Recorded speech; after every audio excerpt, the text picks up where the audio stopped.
Assalamualaikum warahmatullahi wabarakatuh. Alhamdulillah, wassalatu wassalamu ala rasulillah Sayyidina wa maulana Muhammad Nurullah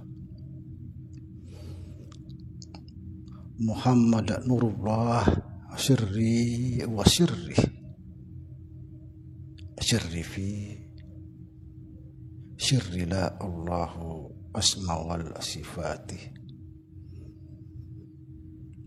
Asyhadu an la ilaha illallah wa asyhadu anna Muhammadar Rasulullah. Allahumma la ilaha illa antal awalu wal akhiru wa antal batinu wasahiru, la haula wa la quwata illa billah.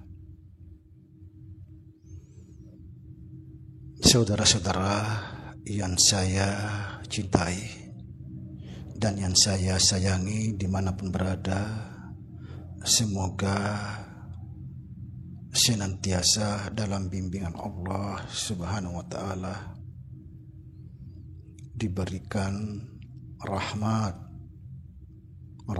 sehat jasmani dan rohani, rahmat panjang umur insyaallah,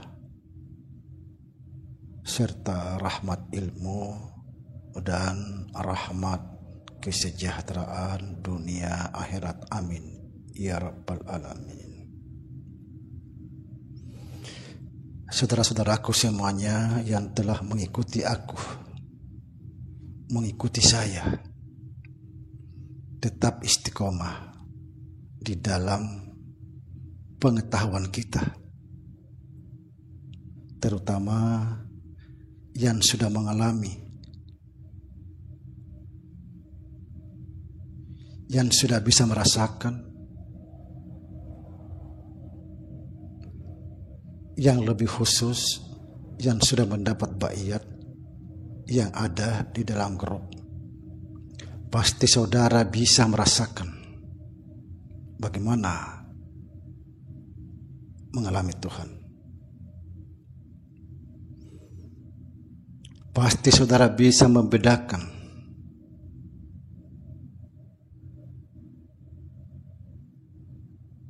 saudara-saudara. Tetap istiqomah di dalam pengetahuan kita, pengetahuan mencapai ma'rifat yang sesungguhnya.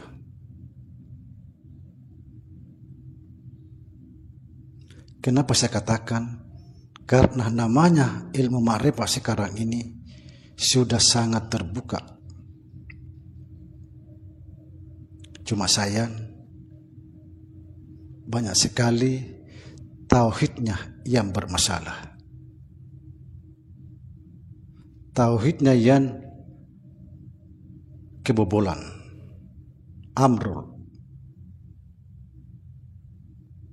Nanti kita bahas nanti.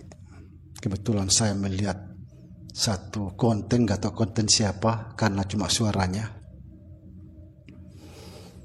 Yang pertama yang ingin saya sampaikan tentang namanya mati maknawiyah. Setelah memahami apa itu mati maknawiyah, yang disebut tidak ada yang kuasa kecuali Allah. Artinya kita tidak punya kuasa kecuali kuasanya Allah. Tidak ada yang berkehendak kecuali Allah. Kita tidak punya kehendak kecuali kehendaknya Allah.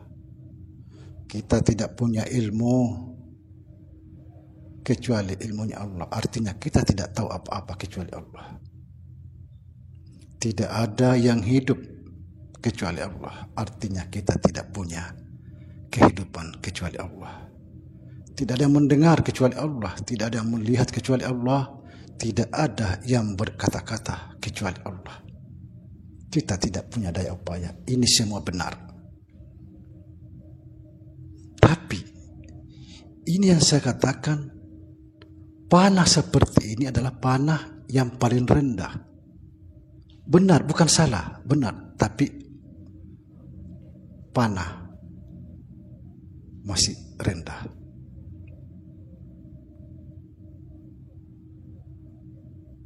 Sedikit saya mau korek sedikit. Ketika kita berpandangan bahwa inilah betul-betul fana,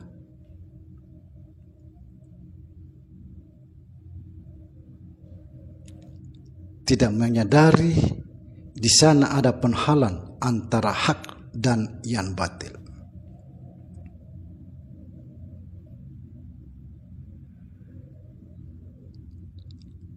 Antara hak dan yang batil. Kira-kira siapa yang memilih antara hak dan yang batil? Apakah kita atau Allah? Kalau seandainya kita samakan bahwa tidak ada yang mendengar kecuali Allah, tidak ada yang melihat, tidak ada yang berkata-kata dan lain sebagainya. Kalau kita mau disamakan, tidak ada yang memilih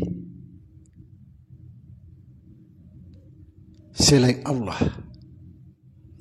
Ketika Allah memilih antara hak dan yang batil, itu artinya Allah terhukum.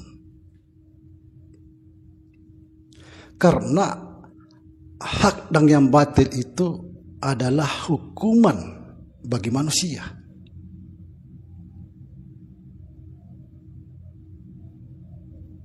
Yang harus kita jalani. Kalau kita yang memilih, berarti kita belum fana.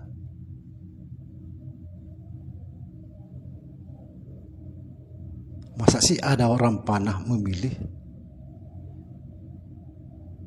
Lalu siapa yang memilih antara hak dan batil? Kalau dikatakan Allah yang memilih, berarti Allah terhukum.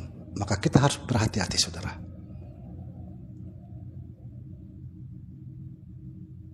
Tapi kita tidak menyalahkan masalah ini. Ini benar.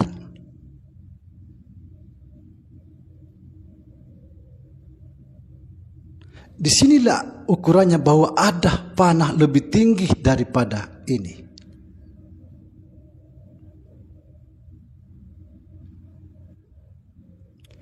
Diperkuat, saya pernah membaca kitabnya Datuk Ambulun.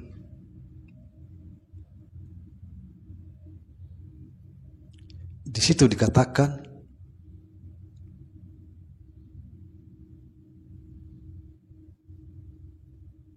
kalau kita menganggap Allah yang mendengar, Allah yang melihat, Allah yang dan sebagainya, kita tidak punya pendengaran, ini fana yang paling rendah. Ini saya pernah membaca kitab Datuk Ambulun.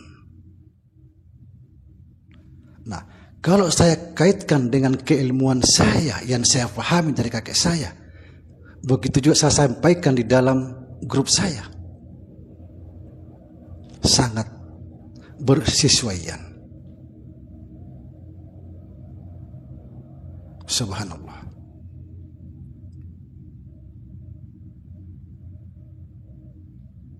Kemudian yang ingin saya pesan kepada pengikut saya, tetap istiqomah, karena banyak sekali beredar ilmu makrifat yang luar biasa. Saya juga bangga, mereka juga orang-orang alim.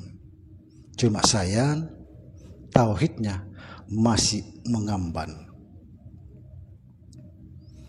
Kebetulan 1 minggu yang lalu ada lewat di beranda saya, sampai saya geleng-geleng kepala. Dia tegas mengatakan, satukan semuanya. Tidak ada lagi, yang ada Muhammad semuanya. Kita semua sudah tiada, sudah kiamat dunia. Tegas sekali.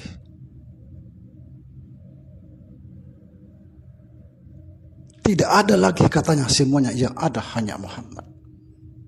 Kita ini mau bertauhid kepada Muhammad, apa mau bertauhid kepada Allah?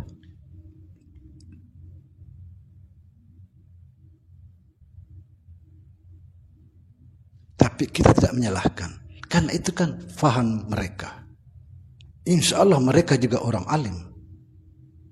Saya hanya berpesan kepada pengikut saya, bagian dari saya, karena saya tidak ingin pengikut saya tersesat. Yang saya fahami di dalam ilmu ini, bahwa Muhammad itu ada. Sesungguhnya Allah itu menamai dirinya Muhammad.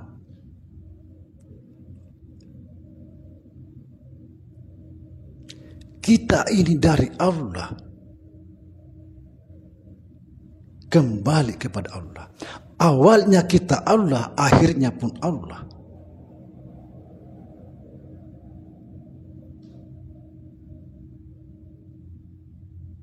Subhanallah. Saudara-saudara, terutama yang sudah mendapat baiat, pasti saudara bisa membedakan. Bahkan saya mengatakan bahwa saudara sekarang aman, kepala tidak pusing, tidak berputar-putar sana sini, putar bolak-balik. Tidak ada tujuan. Tujuan Allah, Allah, Allah, tapi tidak tahu Allah. Tujuan Tuhan, Tuhan, Tuhan, tapi tidak tahu Tuhan.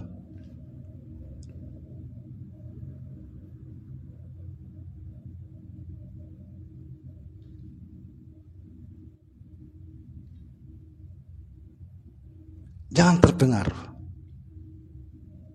Rasakan apa yang saudara alami sekarang ini. Karena banyak sekarang ilmu-ilmu, tapi semua itu benar. Saya tidak menyalahkan itu. Saya yakin mereka-mereka adalah ulama-ulama. Tapi apa yang dipahami mereka, itu bagian dari mereka. Apa yang kita paham, itulah bagian dari kita.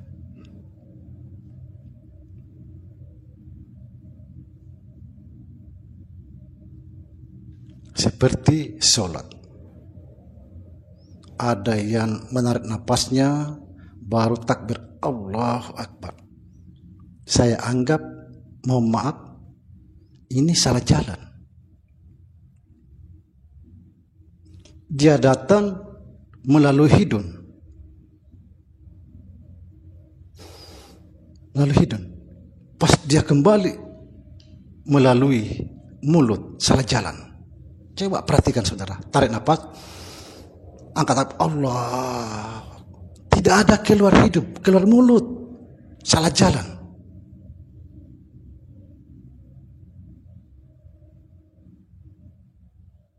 Perhatikan saja. Dan rasakan bagaimana perbedaannya dengan ilmu-ilmu yang kita pahami. Banyak itu.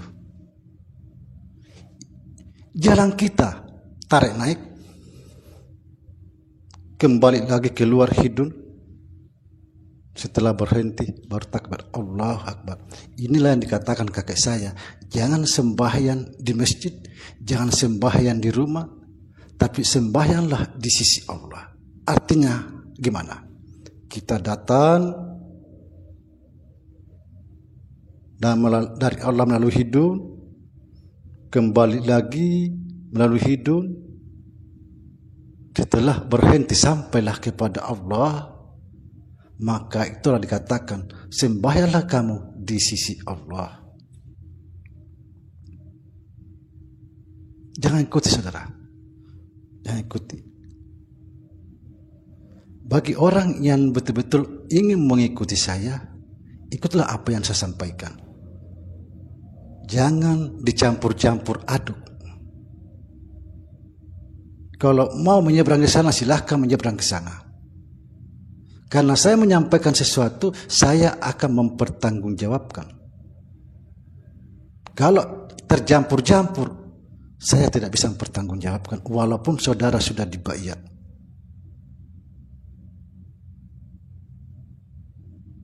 Rasakan sendiri, pasti bisa membedakan. Subhanallah. Semoga bermanfaat. Assalamualaikum warahmatullahi wabarakatuh.